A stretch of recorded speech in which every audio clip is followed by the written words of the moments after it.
The heat that settled over the Ashford estate that July was not the warm, embracing heat of summer.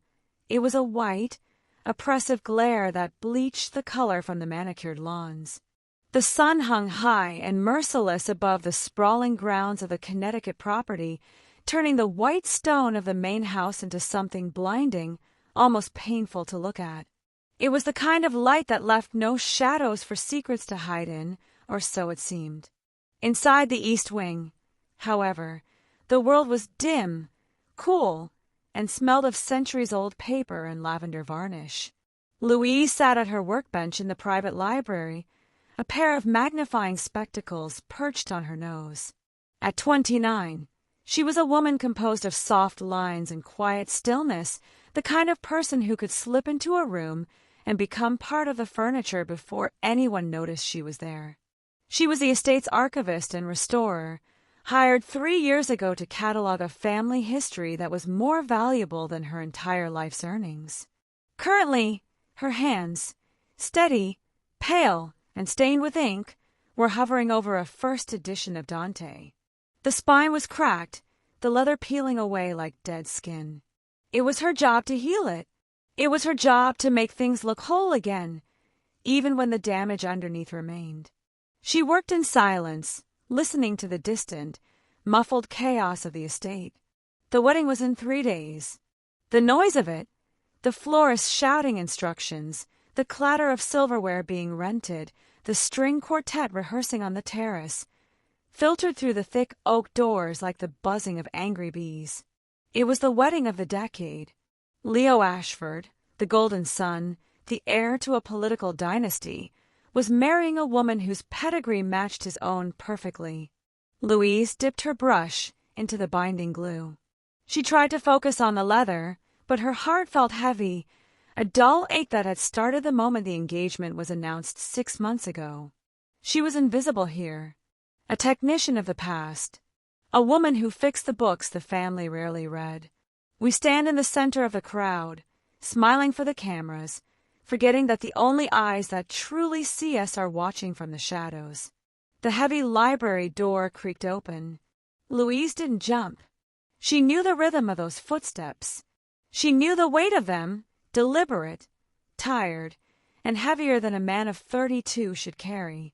Leo Ashford stepped into the sanctuary. He was dressed in a linen suit that cost more than Louise's car, but he wore it with the indifference of a uniform. He was undeniably handsome, with a sharp jawline and dark, brooding eyes that graced the covers of business magazines, but in person, the charisma was dialed down. In the quiet of the library, he wasn't the senator to be. He was just a man looking for a place where he didn't have to smile. He closed the door behind him, leaning his forehead against the cool wood for a second before turning. When he saw Louise, his shoulders dropped an inch. The tension left his frame, replaced by a weary relief. "The florists are arguing about hydrangeas," Leo said, his voice low and raspy. Apparently, the shade of blue is politically significant.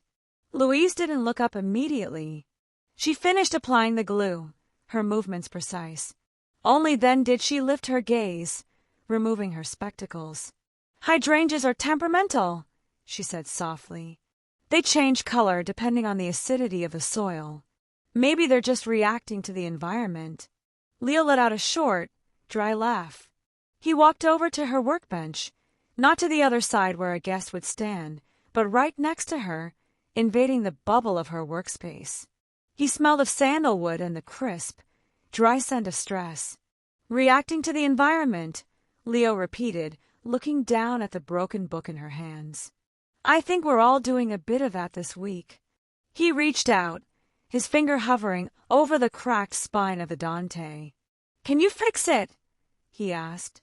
"I can stabilize it," Louise corrected gently. "I can reinforce the binding, so it doesn't fall apart when you open it. But the cracks will always be there, Leo. Restoration isn't magic. It's just better camouflage." Leo looked at her then. He looked at her with an intensity that made the air in the room feel suddenly thin. He didn't look at her like an employee. He looked at her like she was the only person who was speaking English in a foreign country. They had spent hundreds of hours in this room over the last 3 years. He would come in to work, and she would restore his books, and they would talk. They talked about history, about the burden of legacy, about the books he wished he could write but never would. They had built a cathedral of words in this room, invisible to the world outside. "Camouflage," Leo whispered, the word rolling around his mouth like a bitter lozenge. "I think I need some of that. Do you have enough glue for a groom?" It was a joke, but his eyes were dead serious. They were dark pools of panic. Louise felt a surge of reckless bravery. She set her brush down. "You don't need glue, Leo," she said, her voice barely above a whisper. "You just need to breathe. You've been holding your breath for months." Leo closed his eyes. For a moment, he swayed slightly, as if the gravity of the upcoming wedding was physically pushing him down. He stood there, vulnerable and exhausted, in front of the woman who dusted his grandfather's shelves. "If I breathe," Leo confessed, opening his eyes and trapping hers in a gaze that was terrifyingly open, "I'm afraid I might scream. And Ashford men don't scream. We give toasts." He leaned in closer. The distance between them was negligible. Louise could see the faint gray hairs at his temples, the tiny scar on his chin from a childhood fall. She wanted to reach out. She wanted to tell him that he didn't have to do this. But she couldn't. She was the archivist. He was the heir. The script was already written. She was just preserving the paper. "Then go give a toast," Louise whispered, her heart breaking in slow motion. "And when you're done, come back here. I'll keep the quiet for you." Leo looked at her, a profound sadness washing over his features. He nodded once, slowly. He turned to leave, his hand lingering on the doorframe, as if he were leaving a lifeboat to jump back into a storm. Louise watched him go. The door clicked shut, sealing the silence back in. She looked down at the book, a tragedy written centuries ago, and realized that the greatest tragedies aren't the ones printed in ink, but the ones lived in silence by two people standing 3 feet apart. The night before the wedding, the Ashford estate transformed into a fortress of light. The rehearsal dinner was being held in the conservatory, a glass-walled palace filled with orchids imported from Singapore and champagne that flowed like water from a golden tap. From the outside, it looked like a fairy tale. From the inside, to a man who felt the walls closing in, it looked like a highly expensive cage. Louise was not invited to the dinner, of course. She was, however, summoned to the anteroom adjacent to the conservatory. Her task was to arrange a display of the Ashford family lineage, a collection of leather-bound journals and birth records that dated back to the founding of the colony. The family wanted to impress the senators' guests with the weight of their history. She stood alone in the dim hallway, adjusting the velvet lining of a display case. The sound of laughter drifted through the closed double doors, sharp, brittle sounds that shattered against the marble floors. Louise wore a simple navy dress, invisible and practical. She smoothed the pages of a ledger from 1895, her fingers tracing the names of dead Ashfords who had married for land, for power, for duty. She wondered if any of them had married for love. The ink didn't say. It just recorded the mergers. We bind the pages to keep them safe, never realizing that the story we desperately need to read is the one we are too afraid to write. The double doors opened. The noise of the party surged out, a wave of heat and jazz music before being cut off again as the doors swung shut. Leo stood there. He had loosened his tie. The top button of his shirt was undone, a tiny rebellion against the suffocation of the evening. He held a crystal tumbler of scotch, the amber liquid swirling as his hand trembled ever so slightly. He didn't look like a groom on the eve of his triumph. He looked like a man who had walked off a cliff and was waiting to hit the water. "You're missing the toasts," Louise said, not turning from the display case. She kept her voice light, professional, a barrier against the raw emotion radiating from him. I heard your father mention the word destiny 3 times. 4, Leo corrected, walking toward her. His footsteps were heavy on the plush runner. And he used legacy 6 times. I stopped counting after he started comparing my marriage to a treaty signing. He stopped beside her. He placed his glass on the display case, right next to the 19th century marriage certificate of his great-grandfather. The condensation from the glass left a ring on the glass of the case, a temporary mark on history. They are just happy for you, Leo, Louise lied. She had to lie. It was her duty to preserve the narrative, even if it was false. Are they? Leo asked. He turned his head, looking down at her. The hallway was dimly lit, casting deep shadows across his face. Or are they just happy that the merger is finally closing? He reached out, his hand hovering over the display. He wasn't looking at the documents. He was looking at her hands, the ink-stained fingers that knew the texture of his family's past better than he did. I feel like I'm watching a play, Leo whispered, stepping closer. The scent of expensive cologne and scotch was overpowering, masking the smell of the old books. Everyone has their lines. Victoria has her lines. My father has his lines. And I'm just waiting for the curtain to fall so I can go home. You are home, Leo, Louise said softly, finally looking up to meet his gaze. No, Leo shook his head, his eyes searching hers with a desperate intensity. Home is where you don't have to perform. And the only place I don't have to perform is in the library. With you. The admission hung in the air, heavy and terrifying. It was a line crossed. It wasn't an avowal of love, not explicitly, but it was an admission of intimacy that stripped the engagement ring on his finger of all its meaning. Louise felt her breath hitch. She should step back. She should remind him of the woman waiting in the conservatory, Victoria, perfectly coiffed, perfectly suitable. But she couldn't move. Leo raised his hand. For a heartbeat, she thought he would touch her face. Instead, he reached for a loose strand of hair that had fallen from her clip. He tucked it behind her ear. His fingers brushed against her skin, hot, rough, and electric. It was a micro-gesture, a nothing moment to an observer, but to them, it was an earthquake. You look beautiful, Leo murmured. In the quiet, you look real. Leo, please, Louise whispered, her voice trembling. You can't. I know, he said, pulling his hand back as if burned. I know I can't. That's the definition of my life, isn't it? The things I can't do. Before he could say more, before the tension could snap into something irrevocable, the double doors swung open again. Light flooded the hallway. Leo! Darling! A woman stepped out. Victoria was radiant in silver silk, a vision of polished elegance. She was everything Louise was not, visible, loud, confident. She held a champagne flute and smiled, but the smile didn't reach her eyes. It was a social reflex. She saw Leo. Then, her eyes slid over Louise with the glazed indifference one reserves for a coat rack or a waiter. There you are, Victoria said, gliding toward them. She didn't sense the tension. She didn't feel the electricity dissipating in the air. To her, Louise was just part of the scenery. Victoria stopped beside Leo, linking her arm through his, claiming him with a casual, terrifying ownership. She looked at Louise, then at the empty glass Leo had left on the display case. Oh, good, Victoria said, handing her own empty champagne flute to Louise. Could you take this away? And tell the staff we need more ice in the conservatory. She didn't wait for a response. She assumed Louise was a server. She assumed Louise existed to clean up. Leo stiffened.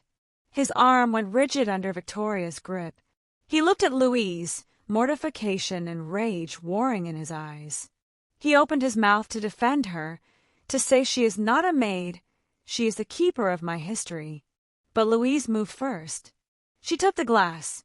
She accepted the humiliation because it was safer than the truth. She held the crystal stem, her knuckles white. Of course, Miss Victoria, Louise said, her voice devoid of emotion. "I'll see to it immediately." She turned and walked away, carrying the empty vessel of their celebration, leaving Leo trapped in the arm of the woman he was supposed to love, while his eyes burned a hole in Louise's retreating back. He had never looked more like a man who realized, too late, that he was standing on the wrong side of the door. The morning of the wedding arrived with a violent abundance of flowers. Thousands of white lilies had been trucked in at dawn, their scent thick, cloying, and indistinguishable from the smell of a funeral. The Ashford estate was no longer a home, it was a stage set, draped in silk and expectation. Louise was in the library, but she wasn't working. She was packing. She moved with the slow, deliberate numbness of someone in shock. She placed her tools, the bone folder, the brushes, the magnifying spectacles, into a cardboard box. She had decided to leave before the ceremony began. She couldn't watch him say the words. She couldn't sit in the back row, invisible, while he promised his life to a woman who treated people like furniture. The heavy oak door opened. Louise stiffened, her heart leaping into her throat. She expected Leo. She prayed for Leo, even though she knew it would shatter her. But it wasn't Leo. Senator Ashford, Leo's father, walked into the room. He was a man carved from granite, wearing a morning suit that fit him with military precision. He didn't look like a proud father. He looked like a CEO closing a merger. "Miss Louise," the senator said, his voice smooth and devoid of warmth.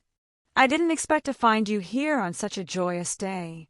The staff has been given the morning off to prepare." "I'm just collecting my things, Senator," Louise said, keeping her eyes on her box. "I'll be out of your way shortly." "Excellent," he nodded, walking past her to the shelves. He ran a hand along the spines of the leather-bound collection, the very books Louise had spent 3 years saving from decay. "It is a pity, really. Some of these are quite handsome." He turned to face her, his expression placid. "I assume Leo told you about the changes coming to the East Wing?" Louise paused, a cold dread pooling in her stomach. "Changes? After the honeymoon," the senator said casually, checking his watch. "This library is being converted into a nursery. Victoria has specific design preferences, and, frankly, the upkeep of these old volumes is a drain on the estate's resources." He reached into his pocket and pulled out a folded document. He placed it on Louise's workbench, right next to her packed box. "Leo signed the authorization last night. We are auctioning the collection. Sotheby's will be here on Monday to crate everything up." The world stopped. Louise stared at the paper. She saw Leo's signature at the bottom. The ink was dark, jagged, hasty. He hadn't just agreed to marry Victoria. He had agreed to erase this. He had signed away their sanctuary. The library wasn't just a room of books. It was the only place where they had been real. It was the physical manifestation of their conversations, their shared silence, the intimacy that had grown between the pages. And he had sold it. He signed it. Louise whispered, the betrayal cutting deeper than any rejection could. "He understands his duty," the senator said, his eyes hard. "He understands that to save the roof, sometimes you must sell the furniture. Leo is a pragmatist, my dear. I suggest you learn to be one too." The senator turned and walked out, leaving the document on the desk like a tombstone. Louise stood frozen. The pain was physical, a sharp constriction in her chest that made it impossible to breathe. He had sacrificed her world to secure his own. 10 minutes later, the door opened again. This time it was Leo. He was dressed for the altar. The tuxedo was flawless, the boutonniere a perfect white rose. He looked like a prince. He looked like a corpse. He saw Louise standing by the desk. He saw the box. And then he saw the document his father had left. Leo stopped dead. The color drained from his face, leaving him as pale as the lilies outside. "Louise," he choked out, stepping forward, his hands reaching out as if to cover the paper, to hide the evidence of his crime. "I was going to tell you. I was going to explain." Explain, Louise asked. Her voice was terrifyingly calm. She didn't scream. She didn't cry. She just looked at him with eyes that had seen the end of the world. Explain how you sold the history we saved. Explain how you turned this room, our room, into a bargaining chip. I had no choice, Leo pleaded, his voice cracking. The polished veneer of the groom cracked wide open. The estate is in debt, Louise. Deep debt. If I don't marry her, we lose the house. If I don't sell the collection, we can't pay the immediate taxes. I did it to save the walls. You saved the walls, Louise whispered, picking up her box. But you burned everything inside them. She walked around the desk. She stood in front of him, the man she had loved in the quiet, the man she thought was a victim of his legacy. She realized now he wasn't a victim. He was a collaborator. I thought you were trapped, Leo, she said, her voice shaking with grief. But you aren't trapped. You're just willing to pay any price to stay comfortable, even if the price is your soul. We convince ourselves that we are making sacrifices for the greater good, never admitting that the only thing we are truly sacrificing is the one person who saw us when we were invisible. Leo stood there, devastated. He looked at her, and then at the room he had condemned.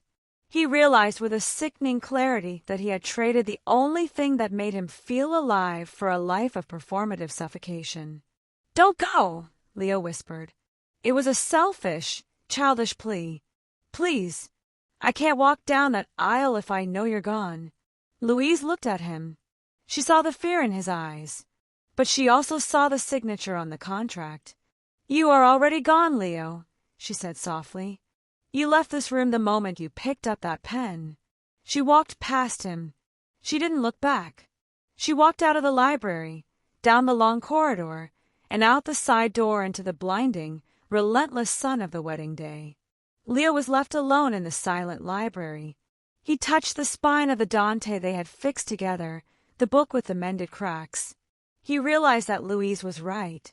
You can use glue to hold a book together, but once the story is torn out, no amount of binding can make it whole again. Louise walked out of the east wing and into the blinding brightness of the courtyard, her cardboard box heavy in her arms. She intended to drive away, to disappear onto the highway before the first chord of the wedding march struck. But the Ashford estate was a labyrinth designed to keep people in.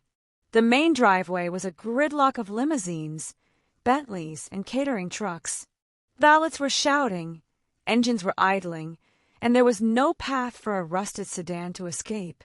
She was trapped in the orbit of the very event that was destroying her. Defeated, Louise retreated to the edge of the gardens, near the old stone wall that bordered the family chapel. She set her box down on a bench beneath the shade of an ancient oak tree. From here, she was invisible to the guests filing into the church, but she could see everything. She was a ghost in the wings of the theater, forced to watch the final act. The organ music began. It was a deep, resonant sound that vibrated in the ground beneath her feet. Then she saw him. Leo was walking from the main house toward the chapel. He was flanked by his father and his best man, moving with the stiff, mechanical gait of a prisoner walking to the gallows. The senator was whispering something in his ear, clapping a hand on his shoulder, a gesture that looked like support but felt, even from this distance, like a restraint. Leo stopped.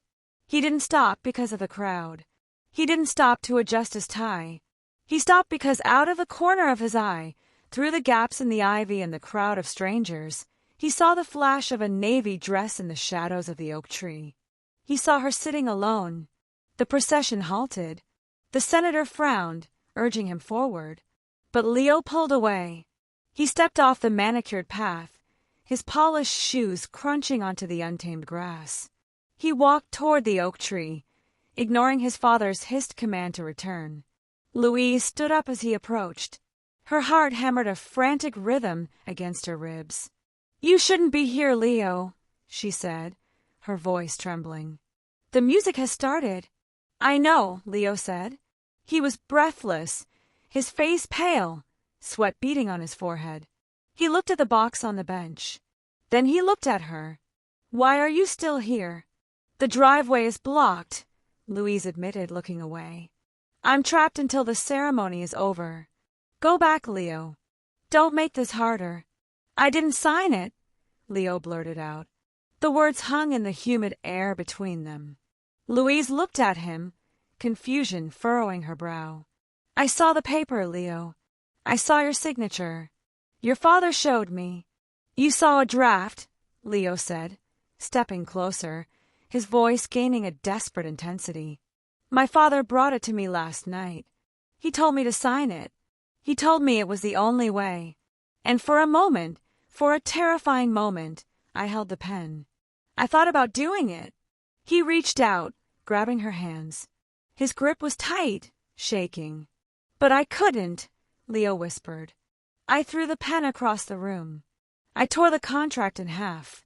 I told him that I would sell the cars, the horses, the summer house in the Hamptons, but I would never sell the library, because that room is the only place where I have ever been able to breathe." Louise stared at him, the realization washing over her like cold water. The senator hadn't just been cruel, he had been strategic. He had shown her the unsigned draft, or a forged copy, to break her spirit, to make her leave, so that Leo would have no reason to fight. "He lied to me," Louise breathed. "He wanted me gone."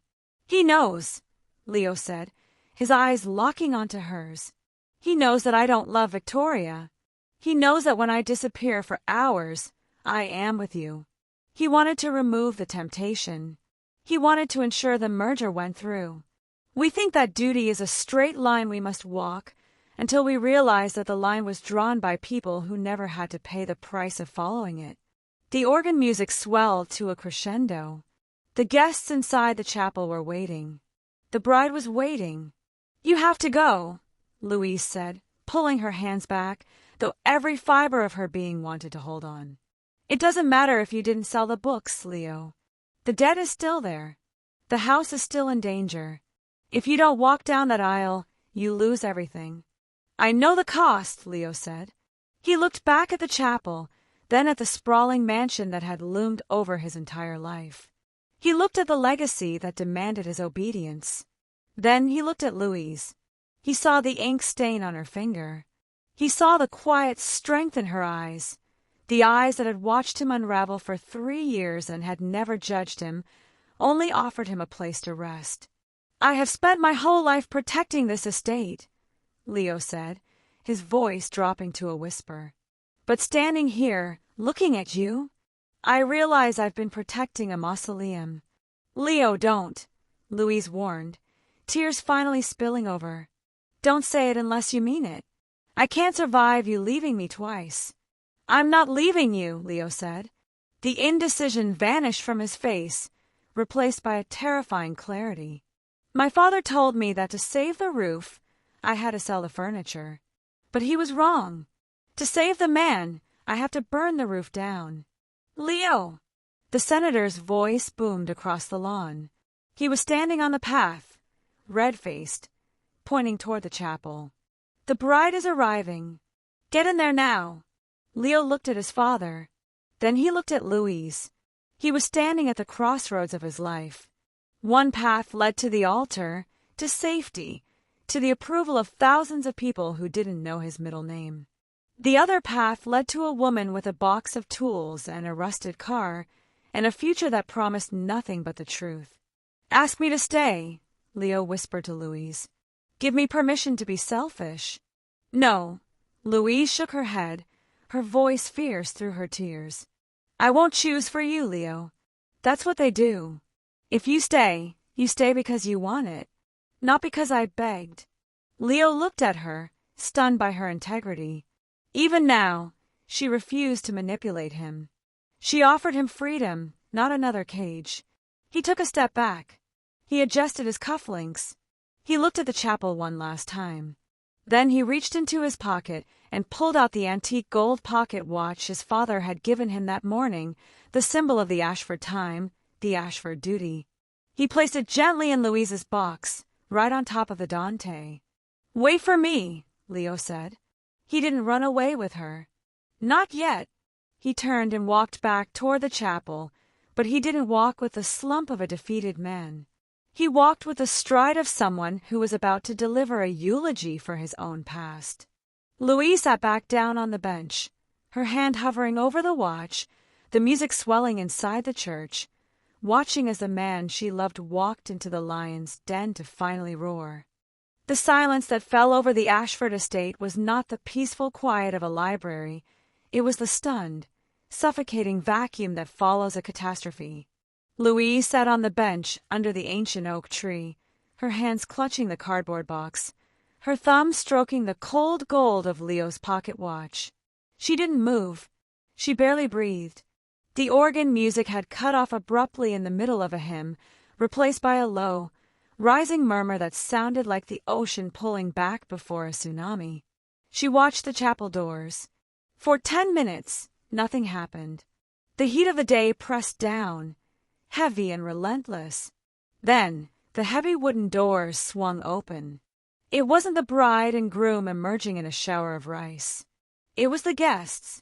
They spilled out in a chaotic, confused wave, women whispering behind gloved hands, men loosening their collars, looking around for their cars. The air was thick with scandal. The word, cancelled, floated on the breeze, mingling with the scent of the lilies. Louise shrank back into the shadows of the ivy. She expected to see Leo running, escaping the wreckage he had caused. But Leo Ashford did not run. He walked out of the chapel alone. His tuxedo jacket was gone. His tie was undone, hanging loosely around his neck. His sleeves were rolled up. He walked past the stunned crowd, past his furious father who was shouting into a cell phone by the fountain, past the weeping mother of the bride. He walked with a strange, calm deliberation, his eyes fixed on the tree line. He wasn't looking at the guests. He was looking for her. When he reached the shade of the oak tree, he stopped. He looked wrecked.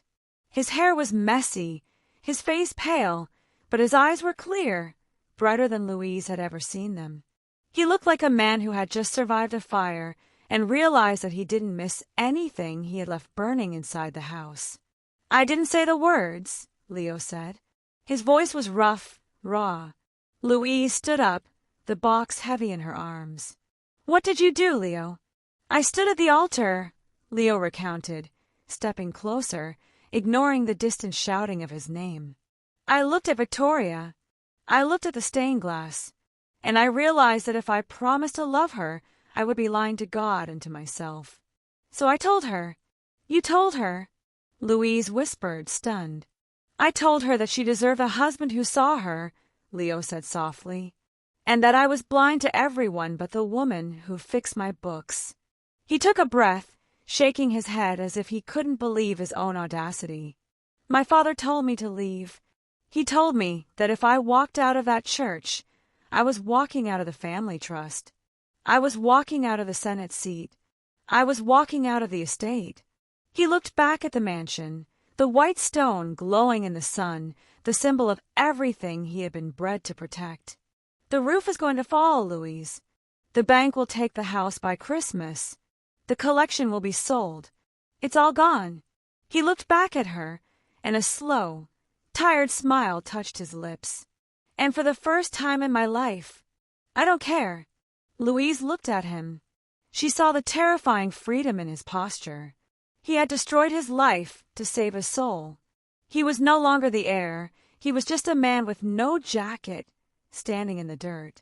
"You have nothing," Louise whispered, the reality of it staggering. "I have my watch," Leo said, nodding to the box in her hands. "And I have the truth.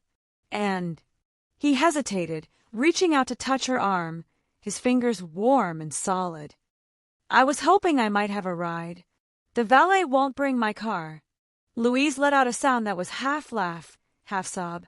She shifted the box to one arm and reached into her pocket for her keys. "It's a 10-year-old sedan, Leo. The air conditioning is broken." "Perfect," Leo breathed, leaning his forehead against hers. "I've been cold for years." They walked away from the wedding together. They didn't run. They walked past the gridlock of limousines, past the shocked whispers of the elite, past the ruins of the Dynasty. They walked to the employee parking lot, where Louise's dusty car sat baking in the sun. Leo opened the passenger door. He threw his expensive shoes into the back seat and climbed in barefoot. As Louise started the engine, the radio crackled to life, some old jazz station she listened to while driving. As they pulled onto the main road, leaving the Ashford estate in the rearview mirror, Leo didn't look back. He looked at Louise. He watched her hands on the steering wheel, the hands that had restored 1,000 broken things. We stand in the center of the crowd, smiling for the cameras, forgetting that the only eyes that truly see us are watching from the shadows. And when we finally turn to meet them, we realize that the darkness was never empty. It was just waiting for us to be brave enough to enter it. "Where are we going?" Leo asked, watching the trees blur past. Louise looked at the road ahead, stretching out into a horizon that wasn't owned by anyone. "I don't know," she admitted. "We have no map." "Good," Leo said, resting his hand over hers on the gear shift. "I'm tired of following maps drawn by dead men." He closed his eyes, finally breathing, finally resting. The library was gone. The title was gone. But as the wind rushed through the open windows, carrying the scent of summer and gasoline, Leo Ashford knew he had secured the only inheritance that mattered. He had become the author of his own life. Narrator. Years later, historians would write about the fall of the Ashford estate, how the debt swallowed the mansion, how the collection was scattered to museums around the world. But they would never know what happened to the heir who walked away. They wouldn't know about the small bookstore in a quiet town in Vermont, or the man who learned to bind books with hands that once shook hands with presidents. They wouldn't know about the woman who sat next to him every evening, reading in the comfortable silence they had built together. The woman who sat alone at his wedding was never just a spectator to his tragedy. She was the quiet patience that taught him how to wait for the moment he was strong enough to save himself.